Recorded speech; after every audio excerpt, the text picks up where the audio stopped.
Rob, thank you very much. Many of your students are likely headed back to school today or this week, and chances are that many of them will soon be dealing with bullying. So to get prepared before it happens, we're joined in studio by licensed psychologist Dr. Nicole Beurkens with tips on how to protect and defend your child. Thank you for being here. Thanks for having me. Well, it's one of those things where it may not necessarily be a physical type of situation, right? There's other ways that this happens. That's right. Bullying, unfortunately, has gotten more prevalent in recent years, especially with the addition of cyberbullying that happens online. But yeah, we can be talking about bullying that happens verbally between kids, physically, as you mentioned, and social bullying as well, intentionally leaving kids out, causing other kids to say harmful things. So lots of these things that kids are dealing with, especially as they head back into school, because the time surrounding school, before and after school, during school, tends to be the time when this happens the most. Yeah. So what are, I guess, some of the signs that maybe to look for if your child isn't really coming right out and saying what's going on? Well, and that's a great point, because while we know that approximately 1 in every 3 children experiences some form of bullying,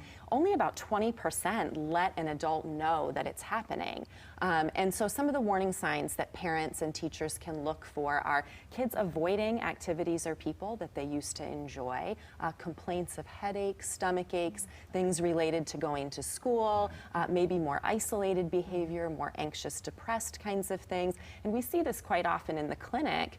Kids will come in, parents have concerns about depression, anxiety, and when we dig into it, it turns out that one of the real underlying things is that they're experiencing bullying. All right, so how do parents attack this and help the kids? Yeah, I think there's several things that are important to think about. One is just talking openly about it.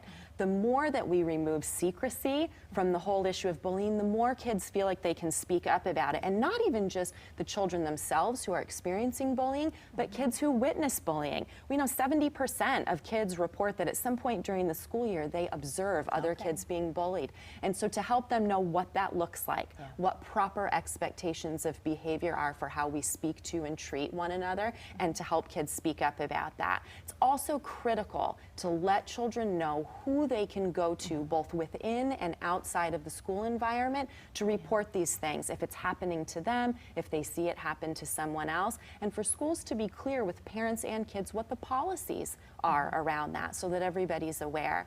We also know that it's important to teach kids how to stand up for themselves when they're being bullied, to not feel like a victim, but to do the simple steps of stop, saying stop, even holding up your hand, you know, stop, I don't like that, and then walk away and tell an adult. And those 3 steps of stop, walk, and tell are really important to review with kids of all ages so they know, how can I handle this if this is happening to me? Absolutely. Yeah. All right. Yeah.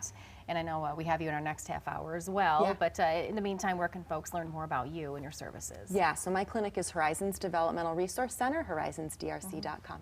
All right, Very thank good. you. All right.